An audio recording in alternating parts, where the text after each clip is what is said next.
Welcome back to the Now Morning Show. Our next conversation, we're talking about a natural capital grant for small and medium business enterprises. Joining us in studio this morning, we have Keisha Garcia, who is the natural capital lead at Answer Merchant Bank. And also we have with us Omar Mohammed, the Chief Executive Officer of the Cropper Foundation. Good morning to both of you and welcome to the show. Good morning. Thanks so much for having us. It's a pleasure to have both of you here with us this morning. I know it's a little bit early, but good things happen when you rise early, right? No problem. It's a pleasure to have you. So let's talk about exactly what is this natural capital, biodiversity, and what is the difference? Who should we go with first? I'll throw it to the scientists. Let's go to Keisha. Good morning again. Good morning. So we're talking about natural capital. So natural capital is a question we often get. You know, what is natural capital? And a lot of people mix natural capital up with biodiversity. Right. So when we talk about natural capital, we talk about the stock of assets that nature provides us. So we talk about biodiversity as one of them. We talk about water, air, soils, geology, and the way that all of those things combine to deliver services or benefits to us as humans. So biodiversity is just one component. That's the living component of the natural capital equation. And it's perhaps the most important, the most fundamental of the natural capital components, because without it, much of what we have, much of what we do, our food, the things we enjoy won't be possible. This is so true. Thank you for sharing that. Now, something that's so powerful about integrating natural with corporate is also seeing foundations get involved. So tell us a little bit about how this has come to pass. Corporate entities working with NGOs. Well, it started actually about 4 years ago when we got a message that the managing director of Answer Merchant Bank wanted to have a chat about biodiversity. So, you know, we said, is it biodiversity or is it environment? And they said, no, biodiversity, which showed there was sort of a deeper understanding there. And, you know, as Keisha said, you know, this is all about the interconnectedness of, you know, these living, non-living things, but also in the protection of these things, you have to have similar sorts of interconnectedness. So, you know, we can't do things all by ourselves. True. The corporates can't do things by themselves, and government can't do things by themselves. So, you know, so we've been working for many years as the Cropper Foundation trying to push this sort of collaborative change. And we've never really done this type of work with a private sector entity before. So this is actually a learning experience for us as well. And it's probably more important now than ever because, you know, the problems are getting so complex that you need partners like financial institutions who, let's be honest, they are the engines of so many things that happen in the economy. So when you get them on your side, you know, it's a really powerful ally to have. Definitely, and a great one as well, because as we know, I mean, there's going to be major benefits for the world at large. Now, let's talk about May 22nd. I know a challenge was launched, and from what I've heard, it's been great reviews so far. So how did this challenge come about, and how has it been received? So it's really, again, a combination of the two worlds. You know, a lot of what we do at the foundation and other NGOs is really sort of on the ground work trying to help organizations adjust their work to not just deliver their services to people, but also to not harm the environment. And hopefully in some cases actually, you know, conserve and enhance.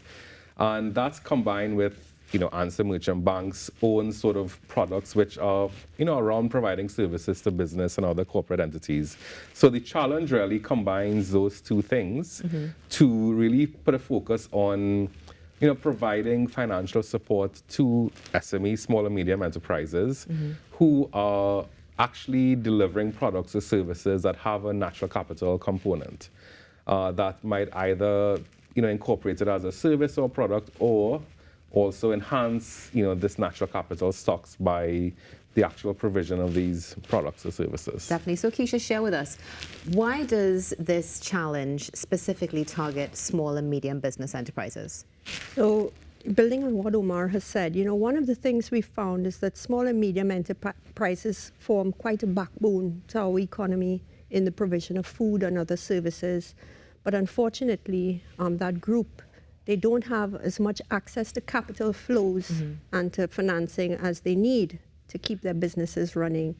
We've also found that SMEs also need more support. They do what they do very well, but they can benefit from support in building their business models and becoming ready to receive financing. So what we want to do is to bridge the opportunity here to create financing and capital flows to them with looking at how, and some of these applications that are coming in are already so fantastic, like they blow our minds. What we want to do is to work with them to see how we can enhance their natural capital potential, but at the same time also unlock financing opportunities for these SMEs that traditionally have not been available to them. Wonderful. Now, I love, you can see the enthusiasm on your face, and I can feel the enthusiasm from you as well when you say, these things are blowing our minds. But are there any particular solutions or ideas that you are looking for when it comes to this grant? From a natural capital perspective, a lot of what we're hearing now is around climate. And the impacts of climate on islands like us, the small island states, and how do we ready ourselves for what is likely going to be coming our way very soon, if not here already, with all of the flooding and stuff. So what we're looking to do is to support ideas that, as Omar said, does not result in any additional damage, but gives us the opportunity here as Trinidadians, Tobagonians, to build our resilience to climate and to other disasters. So we're looking for, within these applications, we're looking for the natural capital components that add to resilience. So how, for example, could farmers become more resilient to climate?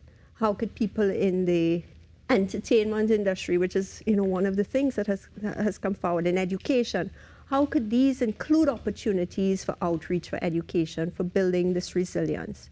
So I think it's a mix here of the natural capital, but looking at it through that resilience lens. Wonderful. So when do submissions close for this, Omar? On August 28th. Okay, so we have some time. Yes, we have a couple of weeks left. And I'm assuming there's going to be this period, of course, of review before we find out who the winners are? Yes. So how it works is that when we close applications, we shortlist. Now, originally, we had a sort of target in mind for the shortlisting, but the applications have been coming in fast and furious, So we may need to longer list the shortlist, if you wish. And we will work with that smaller group that we shortlist in an incubator program where we provide some training. It will be collective and individual training to these SME operators to build their business model on one side, and also to think about a little bit more about how they could deepen their natural capital thinking on a parallel track. Wonderful. That's not to say that the applications that don't make it into the shortlist will be thrown aside.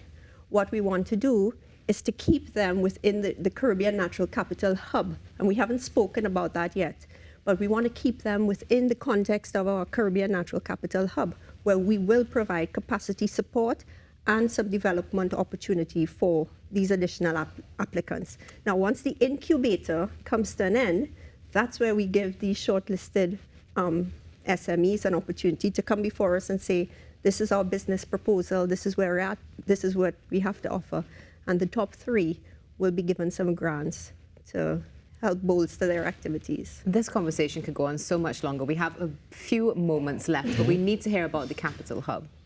Share a little bit about that, if you can, very briefly. So the Caribbean Natural Capital Hub, like I said, it's a collaboration that's led by ANZA Merchant Bank, ANZA Merchant Bank Barbados, and the Cropper Foundation. So it's really a space within the Caribbean that we're pulling together to really help build capacity to communicate around the issues of natural capital, particularly from the private sector perspective, as well as to sort of drive what we call knowledge upwards. All these decisions are being made at a global level around business, what is sustainability, etc.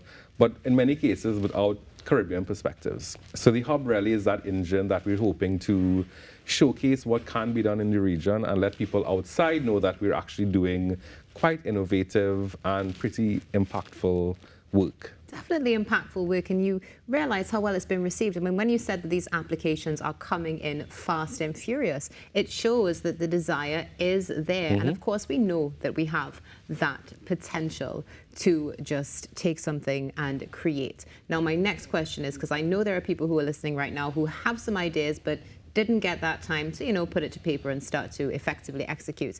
is this going to be at the beginning of something?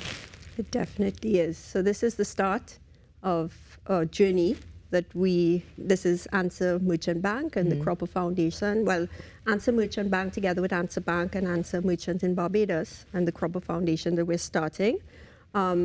We are getting the hub up and running. All our various activities are now picking up, and there is a lot to come. You know, we are part of an international community, and there is also a lot happening regionally and internationally. So we are looking to bridge what's happening there with what's happening here. So feel free to call us, visit our website. We are happy to speak with anyone who's interested. All are welcome. Wonderful. So final question for both of you. I'm posing both of you the same question. We're going to start with you, Omar.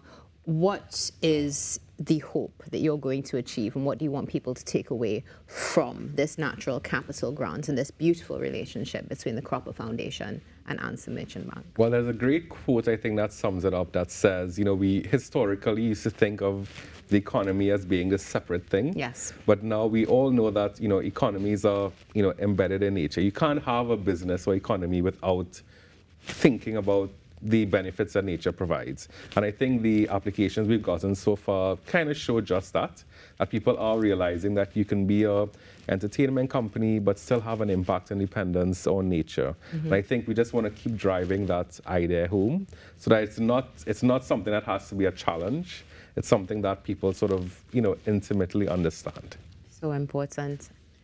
For me, it would be that, you know, along the lines of what Omar has said, that we don't have to divorce the environment from development and from, you know, being prosperous. I think that they can happen together. When we talk about sustainability, there are opportunities for us to redirect what we do so that we can continue to enjoy life in the way that we have been, but in ways that will allow us to continue to do so, and that will allow our children and future generations to do so as well, and that won't compromise life itself, nature herself. So for me, it's about the balance and that longer term opportunity for development. Wonderful. Thank you so much, Omar. Thank you so much, Keisha, for being with us this morning on the Now Morning Show. Looking forward to seeing more of this wonderful collaboration and relationship. Trinidad and Tobago, talking about Natural Capital Grant for small and medium enterprises. Make sure that you check out their website and make sure that you stay tuned. This is your Now Morning Show, and we'll be back in a few moments.